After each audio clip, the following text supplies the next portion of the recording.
Say, what the hell is your name anyway?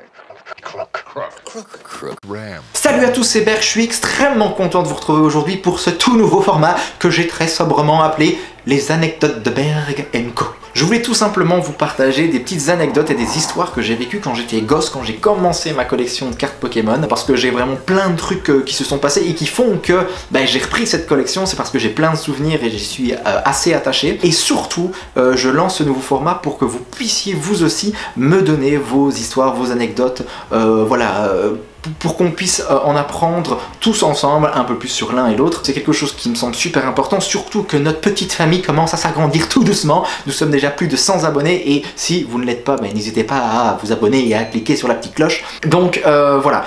Pour la prochaine vidéo de ce format, je ne raconterai pas une anecdote ou une petite histoire me concernant, mais vous concernant. En commentaire de cette vidéo, vous me donnez une petite anecdote que vous voulez partager et lors de la prochaine vidéo, je l'illustrerai et je la raconterai. Maintenant, si vous ne voulez pas, vous pouvez très bien m'envoyer un MP sur mon Insta. C'est du pareil au même. C'est parti, installez-vous confortablement avec votre petit café ou votre petit nono. Faisons un petit saut de 20 ans. Nous sommes en 1999 et j'ai donc 8 ans. Je suis en 3e primaire, alors en France ça équivaut plus ou moins à la CE2, je pense que c'est ça. Et le premier trimestre est passé, j'ai eu très bons résultats, comme d'habitude parce que je suis un élève exceptionnel.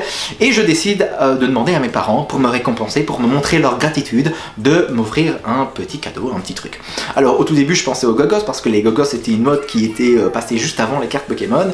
Mais voilà, dans la cour de récréation c'était plus vraiment ça. Et on commençait à voir de plus en plus d'enfants avec des cartes sur lesquelles il y avait des petits monstres. Et franchement, ça a très vite pris et ça donnait envie à tout le monde, à moi surtout et à mon frère. Donc nous sommes au mois de décembre, début décembre ou fin novembre, je ne sais plus exactement, ça date, ça fait 20 ans. Et on demande à mes parents d'aller chercher des boosters de cartes Pokémon. Alors ils n'hésitent pas trop, ils disent bah tiens pourquoi pas, mais bon, il faut pas que ça coûte non plus trop cher parce qu'on vient de dépenser des sommes astronomiques dans vos Gogos. Donc on décide de se rendre au magasin.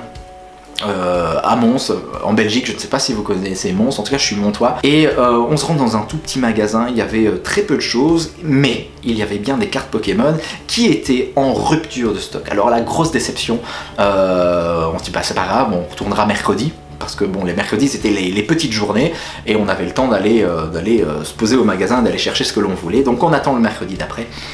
Et heureusement il avait du stock, je pense même que mes parents avaient réservé ou demandé de mettre de côté. Mon père demande 4 boosters, donc 2 boosters pour moi, 2 boosters pour mon frère, et quand le vendeur lui annonce le prix, mon père lui demande s'il n'y a pas une erreur, parce que ça faisait quand même cher. Alors, je pense que à l'époque, un booster valait déjà 6 €, mais le coût de la vie était moindre que maintenant. Je veux dire, un croissant vous l'achetez 50 cents, maintenant ça coûte facilement 1 €, 1,10 € quoi. Donc il décide de nous en acheter un chacun, enfin c'est déjà quand même pas mal. Il l'achète, il nous donne, alors nous on est fous, on est dans la voiture direct, on le déballe, on regarde ce qu'il y a. On ne connaissait pas vraiment les Pokémon, toutes les cartes, mais on savait qu'il y avait vraiment des cartes qui étaient très rares, comme Florizard, Dracofeu, Tortank, Mewtwo. Mewtwo à l'époque c'était une folie. Mais voilà, il y avait vraiment ces 4 ou 5 cartes qui étaient vraiment exceptionnelles et qu'il fallait absolument avoir. Mon frère ouvre son booster, son unique booster, il n'a pas grand chose, et moi, j'ouvre, mais alors sans délicatesse, je veux dire, bon à ce moment-là j'ai 8 ans, je ne ferais pas comme aujourd'hui, et surtout si j'avais su quelle valeur auraient les cartes. En tout cas j'ouvre mon booster, je regarde un petit peu, commune, peu commune, et là, je tombe sur Florizard. Alors ça vous paraît bête, mais Florizard, personne ne l'avait dans ma cour de récréation, alors là j'étais comme un fou, je me dis putain je vais me la... Punaise Berg, je vais me la péter le lendemain à l'école, ça va être un truc de fou, tout le monde va être autour de moi, ils vont vouloir me l'échanger, moi je dirais non, enfin voilà, je serai mon précieux. Et c'est ce que j'ai fait, c'est ce que j'ai fait le lendemain, voilà, je me la pète.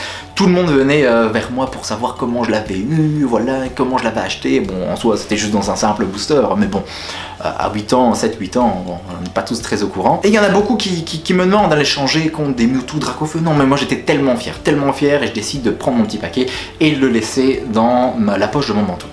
Passe la journée, et je décide dans les rangs, avant de rentrer à la maison, de ressortir une dernière fois mon Florizard, et de le contempler.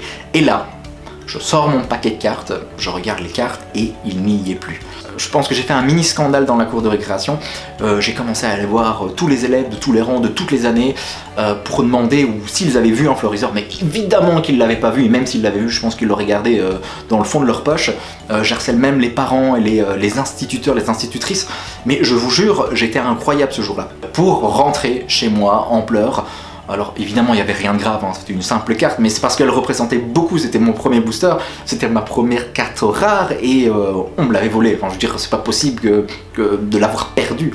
Elle était dans le fond de ma poche et voilà, les 9 autres cartes étaient là. Donc c'est pour ça que à l'heure actuelle, Florizarre et toutes ses pré-évolutions, ce sont des Pokémon que j'apprécie beaucoup. Quand j'ai ouvert mes premiers boosters de XY Evolution, quand je suis tombé sur M Florizarre, enfin je les avais même mis dans mes objectifs, c'est pour cette raison. C'est pour cette raison tout simplement que j'adore et que je surkiffe Florizarre. Alors j'ai d'autres petites anecdotes, mais je vous les réserve pour plus tard. Attention, la prochaine fois, ça sera à moi de raconter des anecdotes que vous m'avez proposées dans les commentaires. J'espère que vous avez apprécié ce petit format qui est... voilà, c'est un truc assez pépère, assez posé. J'ai essayé de pas faire trop de montage non plus, mais voilà. Je vous dis à très vite. N'hésitez pas à mettre un pouce et à vous abonner, à faire tout le nécessaire pour ne rien rater de notre petite chaîne. Dans tous les cas, je vous fais 1001 bisous. Je vous dis à très bientôt. Portez-vous bien et à vendredi ou samedi ou dimanche, je ne sais pas encore.